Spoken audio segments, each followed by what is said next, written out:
I looked at Bitcoin as the way someone might look at an alien artifact. The very biggest banks talk about how important innovation is, but really, if they could push pause on technology, they would. The XRP ledger was created for payments and exchanging assets. Like, that was the problem that we wanted it to solve, and we thought Bitcoin can't really solve that problem. My wife and I used to own a video game store. We want to sell used video games. My grandson, he uses VR for everything. There is a thriving website for gay, lesbian, and bisexual fans of Space 1999. If you look at the problem with like bad government, it's usually not bad rules. It's when you don't know what the rules are. The thing that annoys me the most about the lawsuit, honestly, is that it effectively acts like a gag. Like, there's so much more I would like to say that I can't. So let's bring it back to Jamie and JP Morgan. What do you think is going to be the thing that they will have to change the most or lose market share and somebody else is going to do better, faster, serve their clients better than JP Morgan or Goldman Sachs? You can just hear the bankers panicking right now. But what feel the panic in their voices. But here's what always happens. The first thing that happens is they try to go, oh, it's nothing. And they did that. I mean, that's with every new industry, every new technology comes along, the powers that be, the incumbents, the status quo, all say, it's nothing. Don't ignore the man behind the curtain. This is nothing. And then all of a sudden it's too big to get in there. They're going, oh my God, I got to face this thing. And then they all line up and they wrap their arms together and they say, we're not letting this happen. And then it keeps going.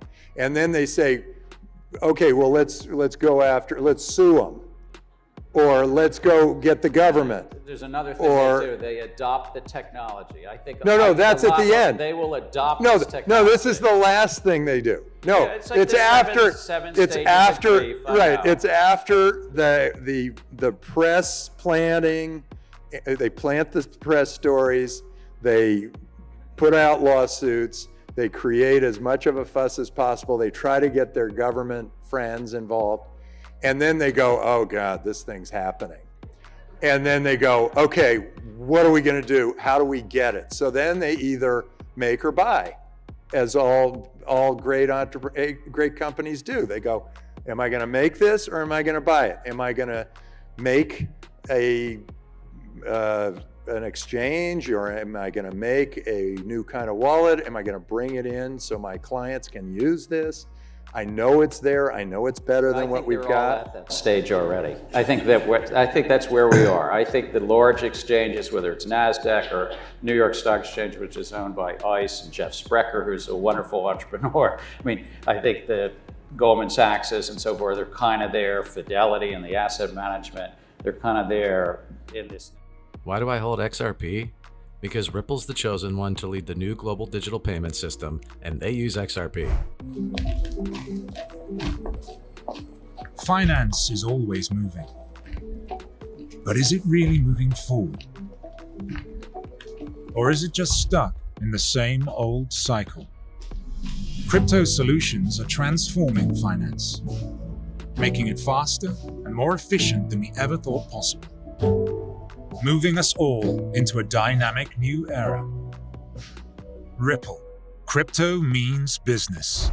What's up, guys? It's high time that we all wake up and face the reality. As you can hear clearly, the government and all major companies try to bring down innovative ideas before eventually adopting it. And that's exactly what is currently happening. But here's the kicker. Most American banks are already in bed with Ripple. Yep, guys. I mean, why else would Ripple end up in the CBI Insights listing? This company is actually making waves, and it's time we acknowledge that.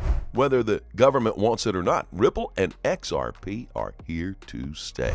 Small banks in America are trying to get their hands on this network, and with good reason. But before we get down to that, let's roll that intro. As always, welcome to Moneyside, your favorite crypto channel. If you're new here, hit that subscribe button and turn on notifications so you get updates when we drop new videos. Don't forget to smash that like button, and remember you can always leave a comment or a question in the section below. Despite the current ongoing SEC versus Ripple case, this company managed to be the top 250 FinTech CB Insights. That's huge news. Without a doubt, Ripple is shaping the future of payments, and no one can deny this fact. More importantly, Ripple has taken the next step by empowering innovative finance leaders to change the way they do finance and drive business advantage with crypto. Guys, this is life-changing, and the only thing holding this company back is the SEC.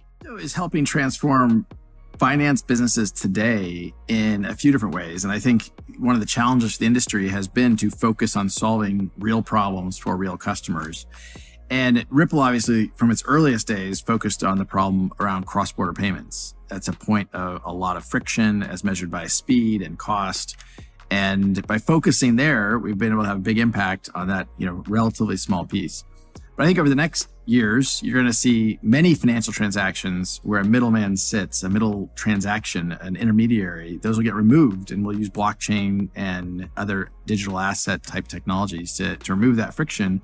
And I think all of society will benefit from improving the efficiency of those systems. I think you'll see that. Certainly, you've seen it in securities settlement as an opportunity. The financial transactions around bonds, around derivatives, a lot of these things take a while to settle, and the friction associated actually holds back the industry.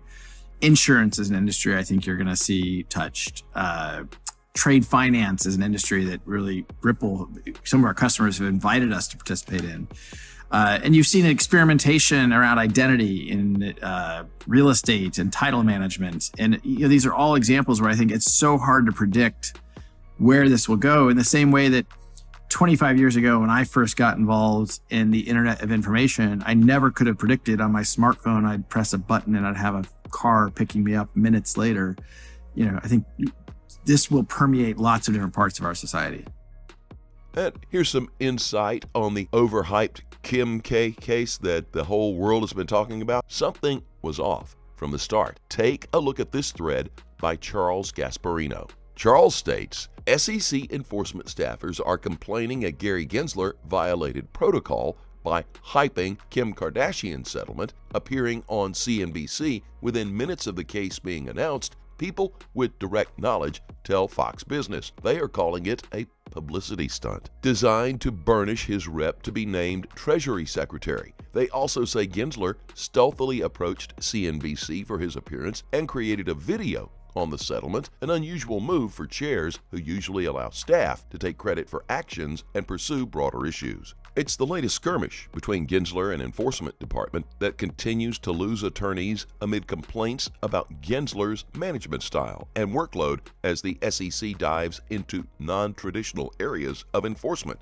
i.e. corporate ESG mandates. The SEC had no immediate comment. Imagine that this is the same regulatory body that's going after a top company such as Ripple. Honestly, why would you even think Ripple will lose this case? The SEC are already backed into a corner, and they will obviously rush for a settlement with Ripple as soon as possible. Otherwise, their reputation will go down the drain. At the same time, the list of Ripple partnerships keeps growing by the day. What's more, Ripple is also expanding in different areas. As we speak, sooner rather than later, this company will be untouchable, and there's nothing the SEC can do about it other than join forces with this successful fintech company. As always, do your own research and always trade safely, guys. Please keep in mind we're not a licensed financial advisor. All videos on this channel are intended for entertainment purposes only. You can always let us know what you think in the comment section below. Let's have a conversation. Thank you so very much for watching. Don't forget to like this video, and please click on that subscribe button below and turn on notifications so you get informed whenever we post our amazing content. We'll look forward to seeing you on the next Money Side.